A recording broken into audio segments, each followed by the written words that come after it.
আমি তখন ৫ মাসের অন্তঃসত্ত্বা। এই অবস্থায় আমি কোথায় যাব? আমার স্বামী, যাকে আমি মানুষ ভেবেছিলাম, সে একটা জানোয়ার, যে কিনা শয়তানের পূজা করে, শয়তানকে বলি দেয়, আর সেই শয়তানের বলি হবে আমার বাচ্চা।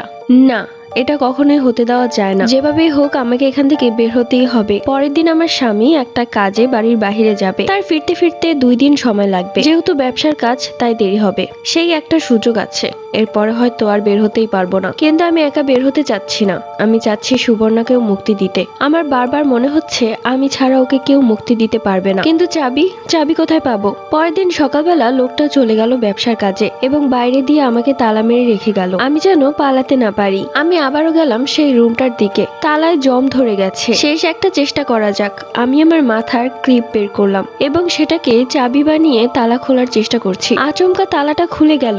আমি যে কি খুশি হয়েছিলাম। আস্তে করে দরজাটা খুললাম। রুমটা ছিল পুরোপুরি ময়লা, চারিপাশে মাকড়সার জাল। একটু সামনে এগোতেই দেখলাম সেই সিন্দুকটা, যে সিন্দুকটা আমি স্বপ্নে দেখেছি আর সুবর্ণা বলেছিল। কেউ যেন আমার কানে ফিসফিস করে বলল, সিন্দুকটা খুলে দাও, আমাকে মুক্তি দাও। আমি আর সময় নষ্ট না করে সিন্দুকের মুখটা খুলে দিলাম। সাথে সাথে একটি সাদা ধোঁয়া সেখান থেকে বেরিয়ে এলো। সিন্দুকটা অনেক বড়, একটা মানুষকে আটকে রাখা যাবে। মনে হচ্ছে সুবর্ণাকে এখানেই আটকে রেখেছিল। আহা বেচারি, কি করুণ মৃত্যু দিয়েছে। সুবর্ণা একটা সাদা ধোঁয়ায় পরিণত হলো। আমাকে বলল, তোমাকে কি করে যে ধন্যবাদ দিব। তুমি আমাকে এত বছর ধরে আটকে রাখা জীবন থেকে মুক্তি দিয়েছো। ওই যে শয়তানের পূজা করে, সেই শয়তানটা অনেক শক্তিশালী। বর্তমানে দূরের একটা গ্রামে ও সেই শয়তানের পূজা করার জন্যই গেছে। ওর ফিরতে ফিরতে 2 দিন সময় লাগবে। এই সময়টা আমরা কাজে লাগাবো। আমি তখন সুবর্ণাকে বললাম, আমি এখন কি করব? তখন ও আমাকে বলল, তোমার ঘরের খাটের নিচে একটা গুপ্ত দরজা আছে। তোমার খাটটা সরাতে হবে আর সেই দরজা খুলে সিঁড়ি দিয়ে নিচে নামতে হবে। সেখানে একটা পুতুল আছে। সেই পুতুলটাকে যত তাড়াতাড়ি পারো পুড়িয়ে দাও,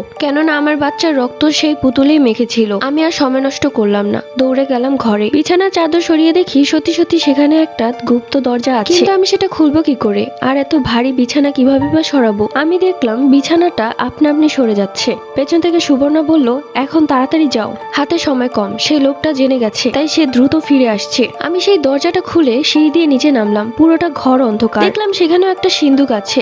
আমি তাড়াতাড়ি সেই সিন্দুকটা খুললাম। দেখলাম সেখানে কি বিচ্ছিরি একটা পুতুল রাখা। দেখতেই শয়তানের মতো দেখাচ্ছে। আমি আর সময় নষ্ট না করে আমার হাতে থাকা ম্যাচের সাহায্যে আমি সেই পুতুলটাকে আগুনে ধরিয়ে দিই। সাথে সাথে সেই পুতুলটা জ্বলতে থাকে আর মনে হচ্ছে পুরো বাড়িতে কেউ হুক্কার দিয়ে চিৎকার করছে। সুবর্ণা আমাকে শেষ একটি কথা বলে, ভালো থেকো বোন, তুমি আমার যে উপকার করেছো তা আমি কখনোই ভুলবো না। এবার আমি মুক্তি পেয়েছি। এরপর সুবর্ণা একটি সাদা ধোঁয়া হয়ে জানালা দিয়ে বাইরে বের হয়ে যায়। আমি আর দেরি না করে সেখান থেকে বেরিয়ে যাই। পরবর্তীতে শুনেছিলাম আমার স্বামী পাগল হয়ে গেছে আর আমার একটি মেয়ে হয়েছে।